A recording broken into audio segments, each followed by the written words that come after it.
In 1965, Vice President Hubert Humphrey visited the NASA Flight Research Center hangar where the three X-15 aircraft were located, and the youngest X-15 pilot, Captain Joe Engel, greeted him at the aircraft. The VP asked Joe, when would we be getting a squadron of X-15s? A challenge for Joe to respond without addressing the VP's unawareness of the flight research mission of the X-15 program. Across the hangar, I was standing by the roped-off LLRV on display, and the VP stepped over the ropes and shook my hand as I explained what the LLRV mission was about.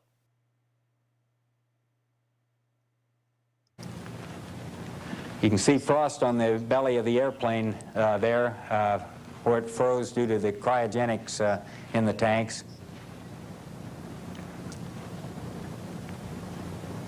And we also jettisoned some propellants prior to launch to cool down the fuel lines and prevent vapor lock. When you launched, it felt like you were fired off the shackles. You actually fell away at zero gravity, but it felt like you were fired off. But once you got the engine lit, you got the lift back on the airplane and left the launch scene fairly quickly.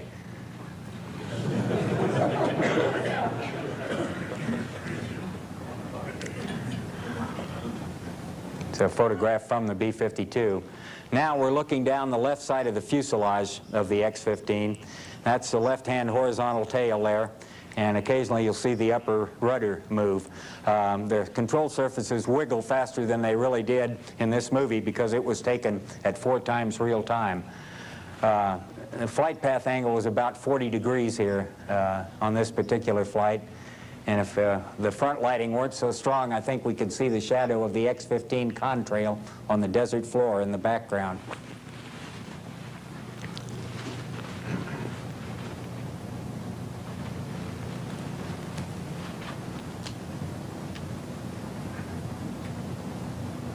This is looking over the pilot's right shoulder at the instrument panel. You can see the center stick moving around with no hand on it because the pilot was flying from the right-hand side stick, which is connected to the center stick.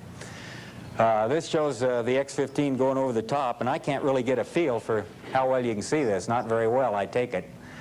We're now coming up. You can see the horizon in the background there. We're coming up over the top. There's no air up here, and the horizontal tail's trying to lift the nose, trying to help the ballistic rockets, so it was fully deflected. In this scene, we've now re-entered, and you'll see the pilot start a left turn back toward the lake bed, and then pretty soon we'll see the speed brakes come out. There's the upper speed brake deflected there.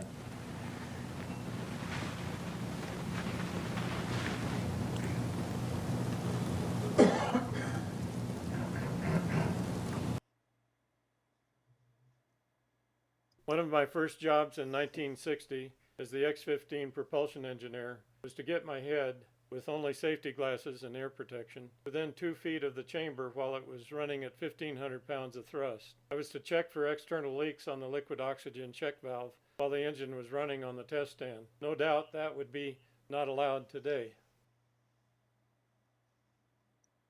The X-15 set speed and altitude records in the 1960s, reaching the edge of outer space and returning with valuable data used in aircraft and spacecraft design. As of 2012, the X-15 holds the official world record for the fastest speed ever reached by a manned aircraft.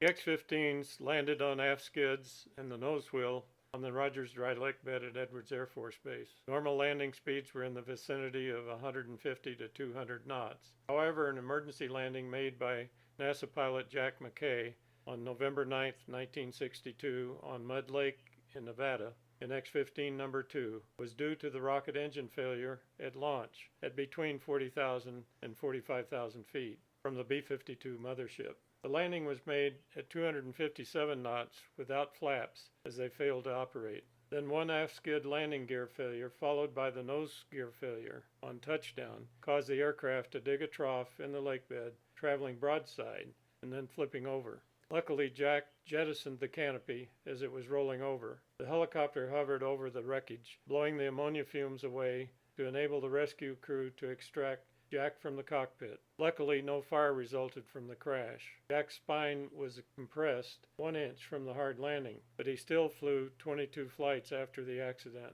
Eventually, though, was severely disabled later. The helicopter crew and rescue crew were honored in the White House afterwards. After the accident, the X-15 No. 2 was rebuilt with drop tanks to extend rocket burn time from 73 seconds to 140 seconds. This photo was taken before the ablative coating was applied. Pink coating, then covered by a white coating, was applied to prevent pink flakes entering the propellant system through external vents, which would cause an explosion. The fuselage was lengthened by 29 inches to accommodate the drop tanks. The XLR-99 rocket chamber, which had 60,000 pounds of thrust, had an 8.5-inch diameter throat, and was made of stainless steel tubing carrying the minus 49-degree liquid ammonia fuel as a coolant. The tubing was coated with a ceramic zirconium oxide, trade name Rockide, applied at the Reaction Motors factory in New Jersey. This was by a rod-fed machine before the injector face was welded to the chamber. As seen at the throat, where the highest velocity occurs, serious erosion of the rockide is evident. The factory replacement of the chamber coating was taking a year, as the injector had to be removed for the rockide reapplication. We were running out of the 8 flight engines to support the 3 X-15 airplanes. I was tasked to solve the problem, and based on industry surveys, adapted a plasma arc gun small enough to get through the throat. We developed the pantograph machine and mechanized engine rollover stand to deposit gradated coatings of metal and ceramics at 20,000 degrees to the stainless steel tubing without disassembly of the engine. Pure metal was applied to the tubing, gradating to a pure ceramic at the flame front. This proved to become a 1-week field repair turnaround. It even improved the life of the coating and ensured rocket engine availability. We turned the new coating machine over to the Air Force Power Plant branch, who then maintained the rocket engines. Prior art in 1928 for coating incandescent light bulbs squashed our patent application. The LLRV's first flight was made October 30th, 1964, 6 months after delivery to the NASA Flight Research Center, now the Dryden Flight Research Center, or DFRC, at Edwards Air Force Base in California. The electrical, rocket, and jet fuel systems were not installed, and all systems required completion of assembly and installation, checkout, and system integration testing. As project engineer for NASA, I had spent 14 months as the NASA plant representative during the design fabrication at the Bell Aerosystems plant in Niagara Falls, New York. Bell sent about 20 engineers and technicians to Edwards to assist us for over 6 months in the high-pressure Apollo schedule environment. For takeoff, -1 on the H-dot.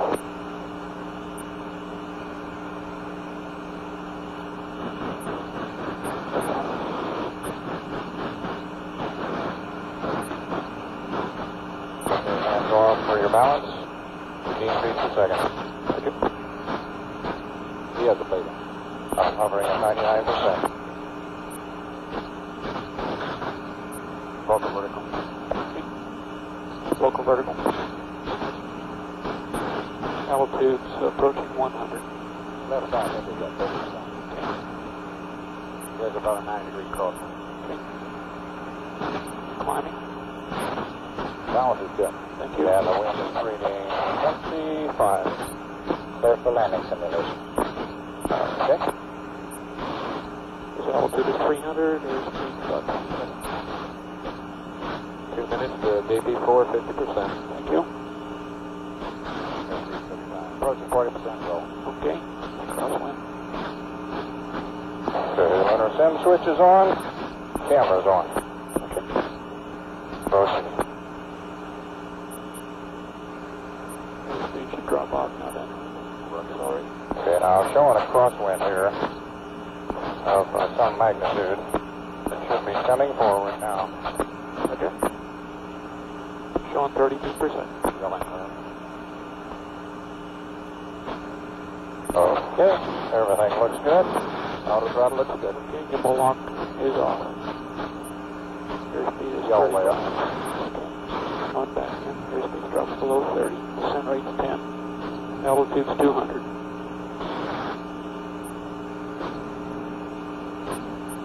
Posted for you. Okay. Airspeed's dropping back 50. Altitude's approaching 100. 1 minute to 50%. Thank you. Descent rate 4.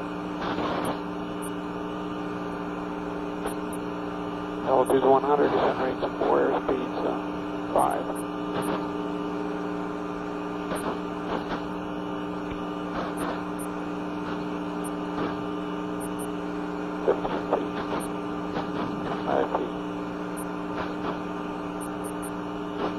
Touchdown.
Apollo 11's running short on fuel is widely known, has been widely discussed by the press and others, and even in mission control here, people were biting their nails as to whether again, I've been flying the machines at Ellington. We took off with 9 minutes of jet fuel and someplace between 90 and 100 seconds of altitude. So we were always landing with 20 or 15 or 20 or 25 or 30 seconds. We had to. And so it wasn't very much of a concern to me in Apollo 11 because it was just like what I was used to. And if I made a mistake, it would be a bad one. So I think that was, Dave Scott thinks this is one of the more important aspects and one that I haven't really thought much about, but he does think that that's an important skill, let's say, important experience to make yourself have the mindset to be comfortable in a short fuel situation. So Neil says it exactly the way I feel. You know, it's at, to me, it's at one step closer to the real world. You're out there at 400 or 500 feet. You got 5 minutes of fuel, 15, whatever the hell it is. It's only you and your maker. Okay? You're running a problem in the lunar land, in the LMS, in a simulator. You have a problem. You go topsy-turvy. You land into a crate. You push the freeze button. Let's go out and have a cup of coffee and talk about it. When you're in the environment Neil's talking about, you don't have a change. You don't have a freeze button. You're going to either do it or not do it. And I want to know that I can do it and feel comfortable before I get out there 250,000 miles away and have to do it one time successfully. I think putting yourself in that environment, both a risk environment. You know, John Dredd, I don't want to crash an LLTV, but I'd rather have the option of screwing up here and learning something and getting out of it and doing it again, because I don't have that option when I'm landing on the moon. And so there's a lot of psychological effects to the comfort level I think we gained when we were in that real world, in a lunar module, landing on a surface of the moon, that we gained because of the environment we found ourselves in the LLTV. I mentioned also with the aspect with regard to your earlier question, you do often change your landing point at some point after on your final approach. And a lot of the guys flying the practice sessions would intentionally change their landing point from the place where it was going and make themselves do that. It is not, I grant you, I believe that aspect can be covered by many of these competing aspects, but it is an important part of training. In also the 6th degree of freedom concept simulation you found yourself in. I don't find myself in a helicopter in a 6th degree of freedom mentality. I just didn't. I'm flying over there. But this one, you could drift over there. And if you intentionally put the drift in that we all did when we got familiar with what we were doing, you had to take it out. and we would pick a spot out there at Ellington to land on, and you'd force yourself to go in another direction so that you'd have to force yourself to correct. It was the environment that you found yourself in, and that you were there alone. You look over your shoulder, there was nobody there. You were going to land it, or you're going to pull the ejection